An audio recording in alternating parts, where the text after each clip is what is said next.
Headphone highlights. Hello, I'm Master Marslander, and today we have the TH1100RP.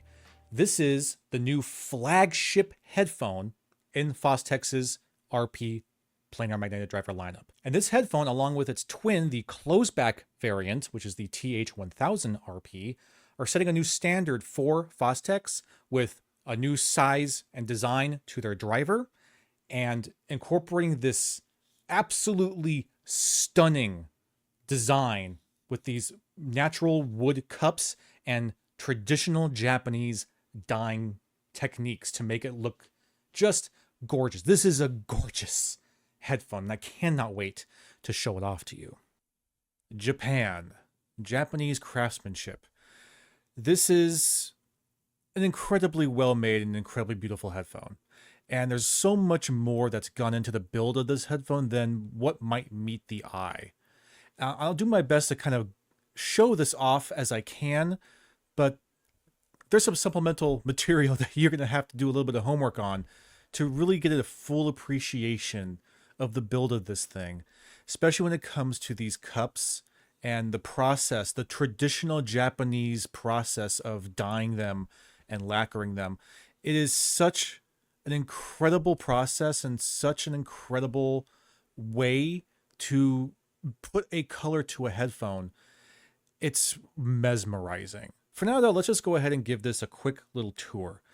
The 1100s here are a fully open back planar driver headphone. There is a closed back variant, the TH1100RP, but this is the open back variant, the 1100RP. And this is part of Fostex flagship premium RP lineup, where it's using a brand new driver called their premium RP driver. And we've actually taken a look at this driver before, because when I was in Can Jam last year, I got to try out this headphone, and they had there on the table this breakdown of how the drivers have been changed. And we'll talk a bit more about the driver later on, but know that this is a new driver for this premium lineup of the Fostex RP line. And it is very interesting, and we'll talk more about the driver itself a little bit more later on. So the 1100s are 32 ohms of impedance with 96 decibels of sensitivity. The shell is a wooden shell. We'll talk a lot more about that shell later. And then a lot of the metal components here, different from most headphones, there was a big effort to reduce weight of this headphone. And how they managed to accomplish that is, rather than doing something like aluminum or steel, a lot of the metal components of this headphone are actually magnesium, which is about 20% lighter in general than aluminum. So that's pretty cool that they went ahead and chose that material specifically to help with weight. And we'll talk about weight a little bit later too. But yeah, so all the metal components you're going to see, primarily magnesium. Let's get a closer look here. The cups are wooden cups. They are luscious, luxurious, and beautiful. I'm going to show some glamour shots right here so you can get a better look at this color. And we'll talk more about the color and the process, how they did that, because that's what's really fascinating about this headphone. But yes, it is a wooden shell. And we have this really interesting, unique pattern of this grill here. Again, magnesium. It's really pretty, very kind of futuristic and striking. I really like the look of that grill. And that does allow it to be an open back headphone. The yoke system is fairly standard. It is what we would see from some of Fostex's other higher end headphones, but it does allow for a decent amount of swivel, as you can see. It can almost fold flat, but not quite. So you get that much range of motion, plenty of motion to get around your ears. And in terms of tilt, also a decent amount of tilt, more than enough to get it to fit to your head, whatever head shape you have to deal with. The adjusting system going into the headband, click, click, click, click, click. Very satisfying, super robust system. This feels so good. The quality of this adjusting system, man, it feels so industrial and so satisfying to use. You wouldn't think that a height adjustment mechanism would be all that interesting, but for this headphone, man, this is one of the best feeling height adjustment mechanisms I've felt in a headphone like this. It's really well made. Once again, just incredibly well machined. Up here on the adjusting mechanism, we have Fostex right there and Fostex right there as well. On the inside, we have a serial number along with the model number. Camera's gonna, of course, be a little obnoxious about that, but right there it says TH1100RP, and the model number is 00173. On the opposite side, made in Japan, and also your left indicator. So it does give you some indication of right and left channels. Going up into the headband starts with this comfort strap, which is perforated on the top and kind of a suede-like material on the bottom. This is a sheepskin comfort strap, and it is very pliable, very soft, and very, very cozy and comfortable. And it looks like, as you can see, it's very, very close to the headband, but as long as you are not putting direct point onto the comfort strap, if you have your head fully in there, it's not going to actually touch the headband. I'll try my best to simulate this here for you, but as you can see, as long as you actually have this on your head, the comfort strap will not touch the headband. It just barely floats right underneath it. So it's just a really good fit. And again, just very, very well kind of precisely machined. The actual headband itself is more of what I think is that sheepskin leather. It is super, super soft, and it just feels great. And the underside of it, again, it just feels so smooth and soft. It's not the same sort of suede material that you get on the inside of the comfort strap, but it's still very soft in underneath of that headband. It does have a bit of a tendency, the actual outer headband here, to I guess I almost want to say deform a little bit. That's not really the right word, but if you look, you see there's like a little bit of a lumpiness kind of right here, maybe a little bit over here. And that's just because the way that the leather was wrapped around the headband is just a tiny bit loose.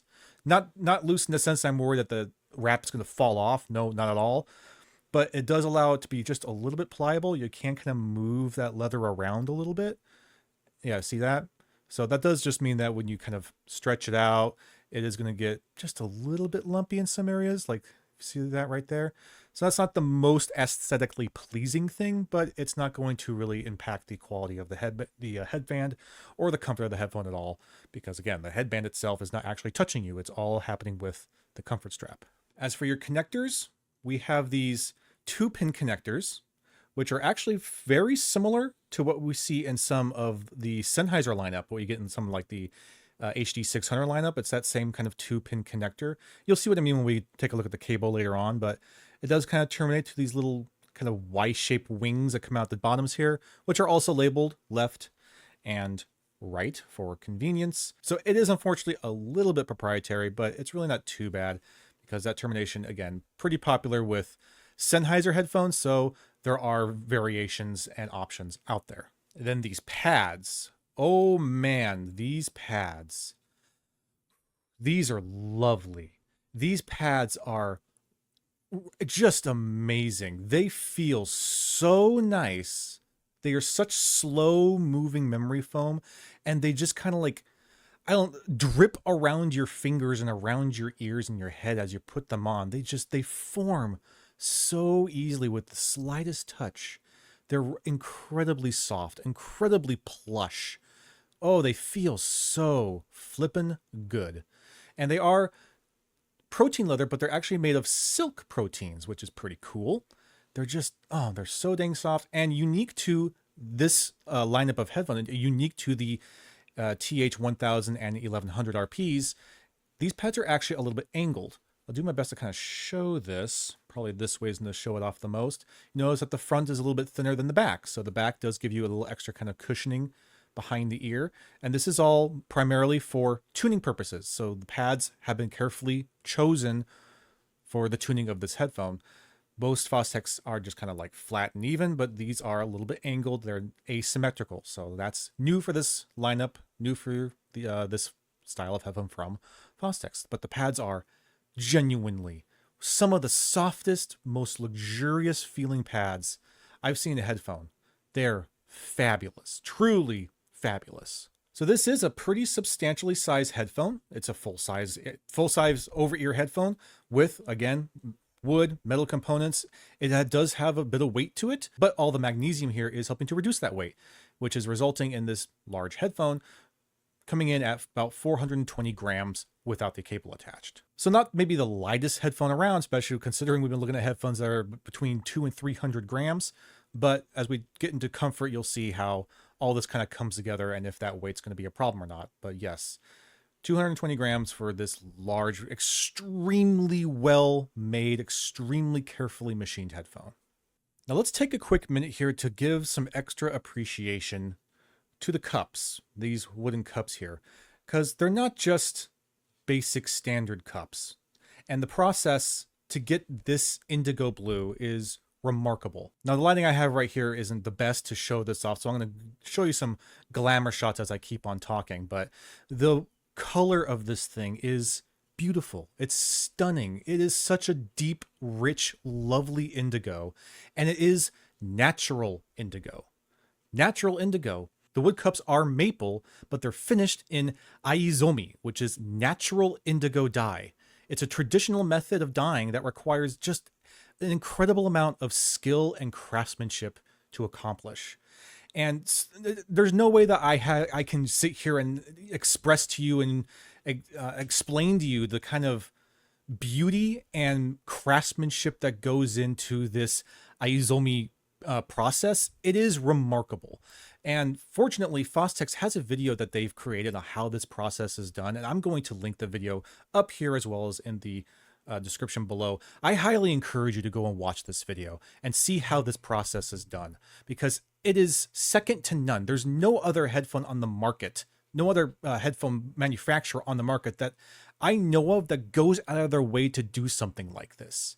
Is it going to help improve the sound of the headphone? Probably not. It's just, an aesthetic thing and a traditional thing, but there's artistry and craftsmanship to be appreciated here in this process.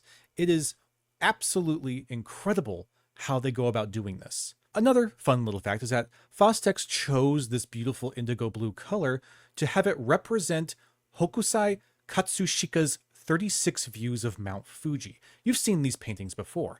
And yeah, that is the blue hues that you see in those paintings is what they're kind of going for with this indigo. And that's just flippin' cool. I mean, how can that not be? It's beautiful. It's just so beautiful. So as explained earlier, the driver inside the TH1100s here is new to the RP lineup. These are the new premium RP drivers. They are larger than standard RP drivers and have a very different pattern and coil system. So they're totally unique to this headphone and are only found currently on this lineup, on the TH1000RP and the TH1100RP. So you can actually go ahead, you can see the driver right there through the pad, but you can remove the pads. And by the way, the pad to remove the pads, super easy. Just grab, twist, and it comes right off. The pads are on this little ring right here. And you can actually remove the pad from the ring if you needed to exchange pads for new pads. But you don't have to remove the pad entirely to detach it from the headphone. You can just twist it and lock it to remove the pad. But we remove the pad. We also can remove this here little foam baffle right here. And there you go. There is your driver. So now let's go ahead and take a closer look as to how exactly this driver has changed in the RP lineup. So here we are at the website. Going down, you're going to immediately be met with the very first thing is the new driver. So here's a breakdown of how the new driver is split together with the yoke, magnet, and diaphragm. This is a large view of the diaphragm coil. And if we go down a little bit more, you're going to see the breakdown and how things have changed. The first one right here, the RP driver, is what we had in the original T50 RP, the Mark IIIs, and the T60. And in the picture that I show where I was at Cam Jam, this is what we were looking at there as well. So there's the PR driver from the original two T50s. And then in the new T50 Mark IV is where we have the new PR driver.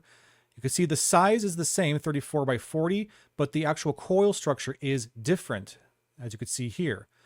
The sandwiching plates are pretty much the same, but the coiling is different. So it is a very different kind of driver.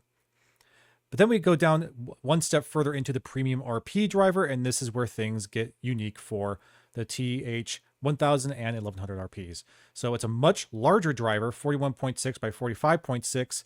It does still use basically the same kind of sandwiching structure, but look at the coil system here. The coil pattern is completely different. It's a much larger surface area for the driver and provide a lot more area for the magnetic force to push through and for more sound to kind of bleed through in the housing of the structure. So cool, cool stuff. Now let's go ahead and take a quick look at your included accessories with the 1100RP, starting with this cable. This is a lovely cable. It is a 2-meter long Y-type high purity OFC cable, and it terminates, as I said before, to that 2-pin connection. Very similar to what you see in kind of your 600 series Sennheisers. As you can see, it is that 2-pin connection, and the pins are different sizes. What I mean by that is if you were to look at just one channel here, one pin is just ever slightly larger than the other, so they only go in one way.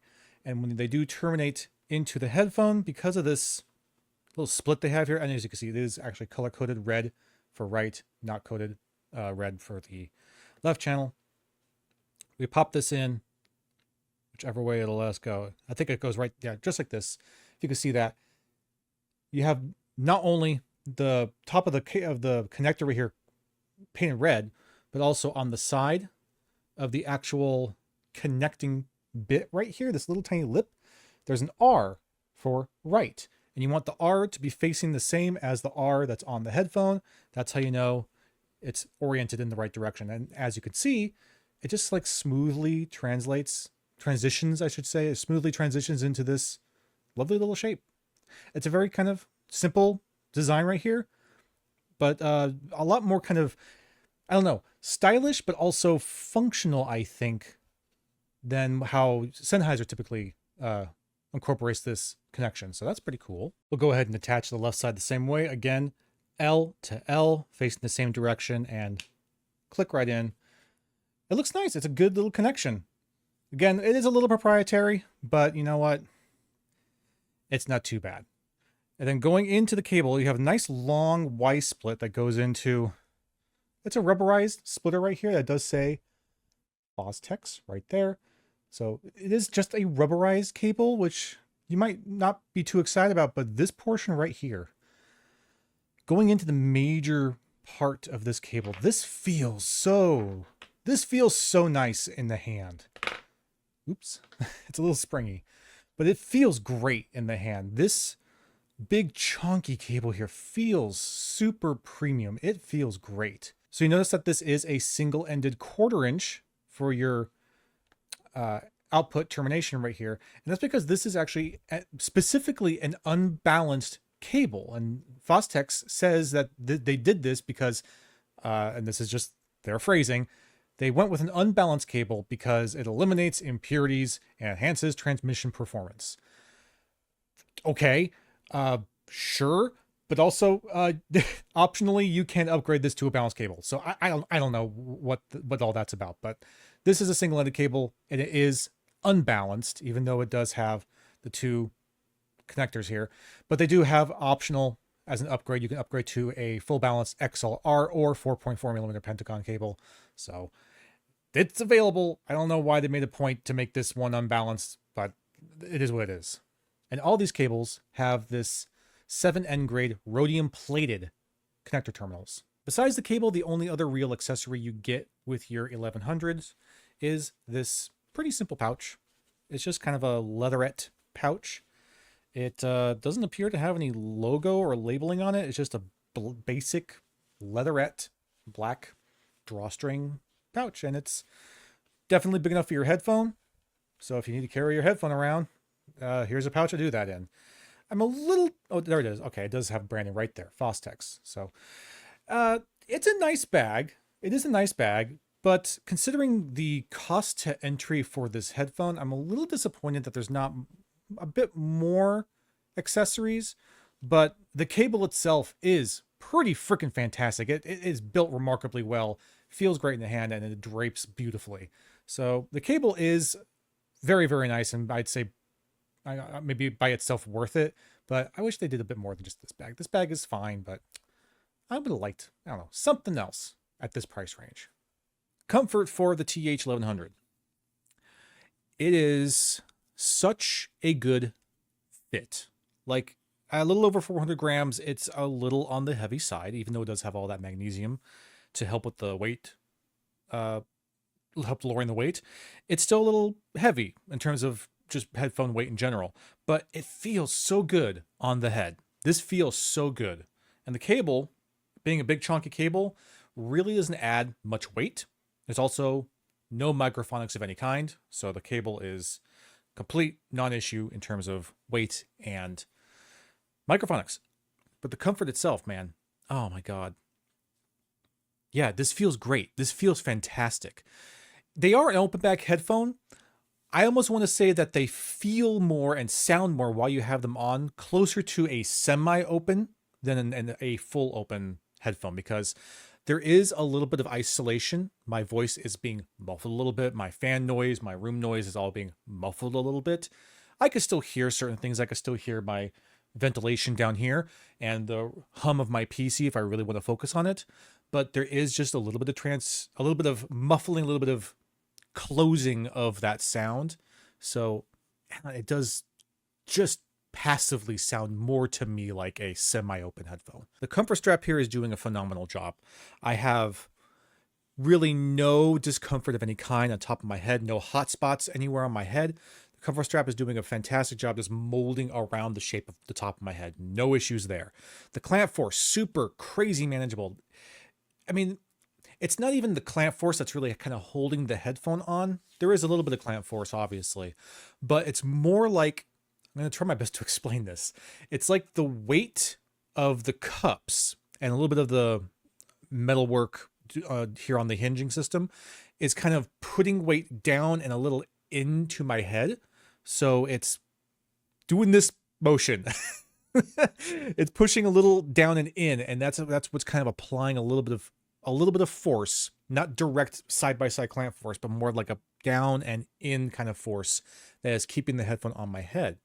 The result is that I don't really have any ear fatigue or like side of my head fatigue from the pads, probably mostly because the pads are so ridiculously soft and plushy. You could see how compressed they are here. Like, look at that. The pads are so freaking soft. The pads are so good. The pads are one of the most comfortable pads. Oh my gosh. But yeah, not much in terms of clamp force, not really anything going on top of the head. There is still just a little bit of weight, and it is a very manageable amount of weight. I wouldn't even probably knock it off points for the weight I'm feeling, but there is a very obvious sensation. Okay, yes, I have a pretty large headphone on my head. I have a big planar on my head. I feel that. It's not something that's going to kind of like disappear from your mind as you're just losing yourself in your music. It's there. You feel it. It's substantial, especially if you start rotating your head, you feel that resistance and that weight. It is there. But while you feel the weight of it, it's not fatiguing. It's not irritating. It's not pressuring anywhere on me that I don't like. Probably the only real complaint I have with this fit, I don't even necessarily want to call it a complaint, but an observation would be that the pads, as amazing as these pads are, they do tend to get a little bit warm. Even just this small amount of time that I've been on camera right now holding these on my head for this little shot, I'm starting to get a little warm. The pads are just a little warm. They don't breathe, so things get a little toasty around the ear. But that heat doesn't really get so much to a point where I need to like take them off. I get fatigued by it. I can't. I have to stop listening to music, or I have to stop doing whatever I'm doing with the headphones because it's too hot and too uncomfortable. I'm like getting, sweat everywhere. It doesn't get so bad that I start sweating, but it is warm. I do feel warmth around my ears. And then the pads, the way that they fold around the ear, I really don't feel like my ear is touching any part of the pad. Just barely, like the very edge of my ear on the back and on the top of my ear, bottom of my ear, just barely touching the inside rim of the pad. Otherwise, it feels pretty floaty, like they're just kind of floating around in there. So the pads are a really good size, and they're so comfortable, just a little bit warm. So if we were to take our comfort cloud scale system, it's up there. It's really up there. I'm going to give it 8.5. 8.5 clouds. It's not Cloud 9, obviously, but it is more than just 8. it deserves a little more than that because these pads are so ridiculously comfortable. I think if maybe the weight was just a little bit less, if it was like, I don't know, if I just had a little less sensation of there being something on my head, and if the pads didn't get quite as warm, this could easily be a Cloud 9 headphone, but we're just not there. So how do they sound? The 1100s here are a surprisingly musical sounding headphone, while also maintaining a very kind of natural and mostly neutral sort of sound signature. There has clearly been a lot of effort into how these are being tuned to have this kind of mostly balanced, but also highly extending into the bass, the sub bass range and the treble range. So at either end, you're getting a lot of extra information. Starting with sub bass is pretty phenomenal. It hits very low. It's not the most impactful. It doesn't really like slam you in the chest, but it does hit very low notes. It really goes down to that frequency, and it's super quick and very precise. The bass range in general is just really pretty fantastic. It's full-bodied, it's quick, responsive, and very resolving. It's a very clean, clear, and transparent low end. The mid bass is thwompy and it definitely can slam, but it stays well managed. It stays in its lane, and there's really like no residual roll off to the bass. It's so quick.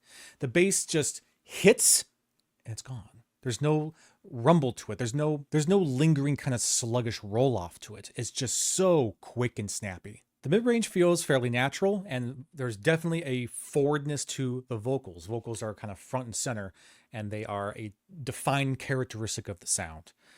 And that mid-range is really pretty tight. It's pretty focused. It is separated more than well enough that you were able to clearly identify the different instruments that are happening in the range, but it feels more like they're, I don't know, it's a much more intimate listening experience than you might expect from an open back. It's very focused, very intense. Vocals are clean and clear and pretty much devoid of any colorization. If I had to say anything about it, I would say maybe the vocals are just a little bit cold leaning, but otherwise they sound very natural. And again, they're super intimate. They're right there in front of you. So they just, I don't know, they feel like they're right there in the room with you. Kind of around those vocals are, you know, your strings and your drums. They sound perfectly clear and identifiable and very well kind of positioned and layered in your mid-range. Where the 1100s really shine though is starting in your high mids and going into your treble range. The speed and snap of this headphone is, it's wild. It's wildly fun. It is really, really quick. Everything is so snappy and feels so precise. It really gives you this whole different sense of, I guess, resolution or detail, if you want to call it that, particularly with like attacks and transients. They're so visceral. You really kind of just feel it thump and smack in your chest. And much like with the bass range, that snappiness that you get in the high mids and the treble range, it doesn't linger. There's no sluggishness to it. It hits so quick and then it's gone. So you really get a sense of intensity, super crazy intensity from stuff that's like really high tempo, really, really quick and snappy. You're going to feel it. And it's going to, it reminds me, it's very reminiscent to the Hi-Fiman HE 560s, which I gush about for their intensity, but even more resolving, even more speedy, quicker, just an insanely intense, speedy headphone. And what I think is kind of contributing to this sense of speed with the 1100s here is that they do lean a little bright. They lean a little on the brighter end of things, a bit more kind of brilliance at the top end. Some might say it's a bit too much. I don't think it's too much. I don't feel like I ever really got fatigued by it. I certainly never hit anything sibilant, but it's definitely intense. It's an intense treble range, an intense top end. It really shimmers and sparkles, and it's just insanely quick and snappy. And yeah, it is bright, especially kind of at that real top end. And this kind of extra brittleness that you're getting in the high end, it really gives you this sensation of resolution. You really get this feeling that you're getting a lot of extra nuance. Maybe if you're not actually, but it definitely gives you the sense of it. It gives you this presentation that just feels so fine and refined. It's so thin. It's a very thin top end, I guess, that's a term you want to go with. The top end is just kind of like, it has this thin brittleness to it. And man, it really does give this wonderful, detailed sort of illustration of what you're listening to. Going into technicalities, the soundstage, again, this is an open back headphone, but the soundstage is not as wide and expansive as I would expect probably from an open back headphone like this. Not that it's narrow, it's not a narrow amount of soundstage, but it's kind of a little bit less than middle range of soundstage. So it's enough to give you this sense of spatial awareness, this sense of depth and positioning from the sound all around you. But because the soundstage isn't like really crazy wide and really out there, you're really getting extra benefit with the intensity of the headphone. Having that crazy amount of speed and top end retrieval, it really helps to be able to kind of hyper focus on that a little bit more because it's not so far away from you. So you really, again, it all adds up to this sense of crazy amounts of resolution. And that speed is also benefiting the imaging. The imaging is fantastic. It is so precise and so responsive. Everything is so quick to be identified and positioned. And again, because there's so little kind of lingering roll off in either the low end or the top end, everything is just like sparkling around you. It's really quick and responsive. Testarossa from Matt Lang is mesmerizing with the TH1100RP. The speed and delivery of those kind of wild and fantastical notes is almost tangible. You can almost feel it rippling around you.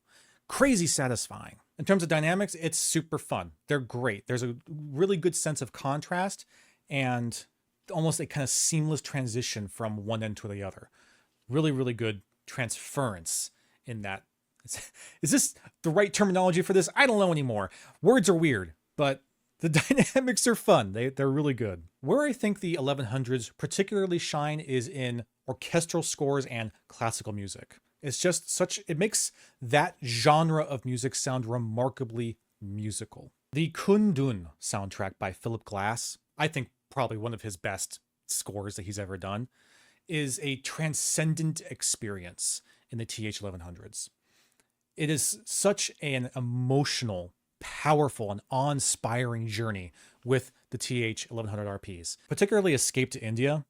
Man, letting myself just kind of drop into and let loose and give way to that particular track with these headphones almost brought me to tears. It was such a wonderfully engaging and beautiful listening experience. So clearly, the TH1100RP here is a phenomenal headphone. It's beautiful, it is so well made, and the sound performance, the sound quality of this thing is fantastic. The one thing that's kind of holding it back, though, the one thing that's kind of giving this headphone a real challenge is its price to entry. $2,700. Now, I'm not saying it's not worth $2,700, but at $2,700, the 1100RP is going up against some really tough competition, some titans in the headphone industry, and we would be remiss not to do a few comparisons against that very, very strong competition. First, let's talk about the Dan Clark E3.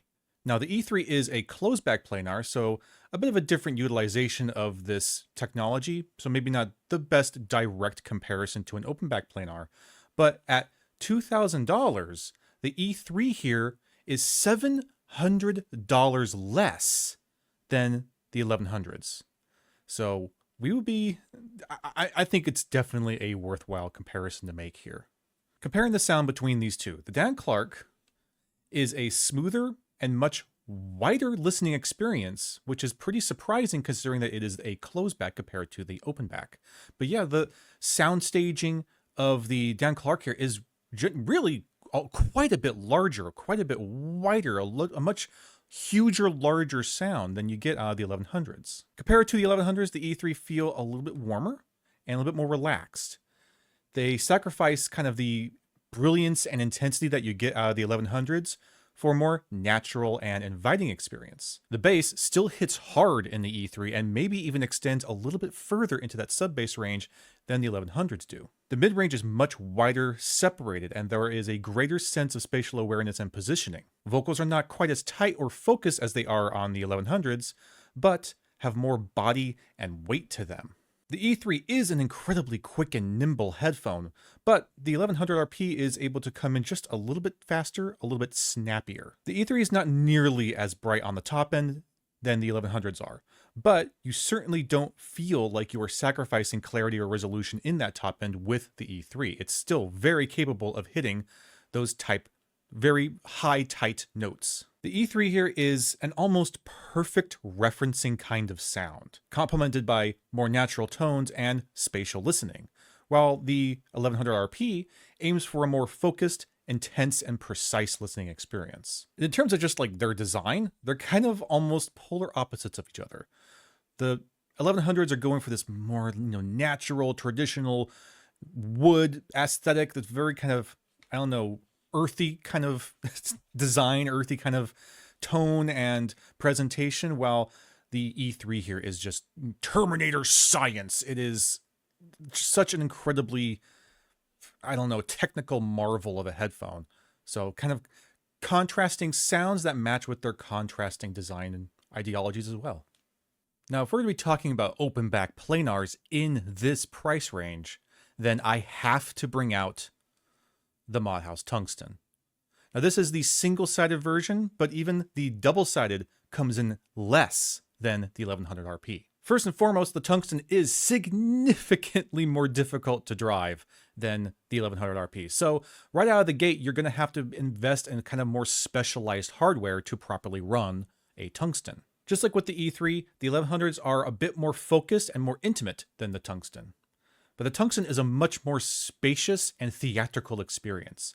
The huge soundstage is just remarkable, and it's still some of the most realistic imaging and positioning that I've ever heard in a headphone. The TH1100RP has a more consistent brilliance to it than the Tungsten, making the sound signature feel brighter all around. The Tungsten is still capable of hitting some very high notes, of course, but overall keeps things a lot more evenly balanced throughout the frequency response. And in terms of something like sub-bass, the Tungsten hits that bass differently. The TH1100 has a more sort of snap to that sub-bass, while the Tungsten delivers a more thump and rumble to the sub-bass.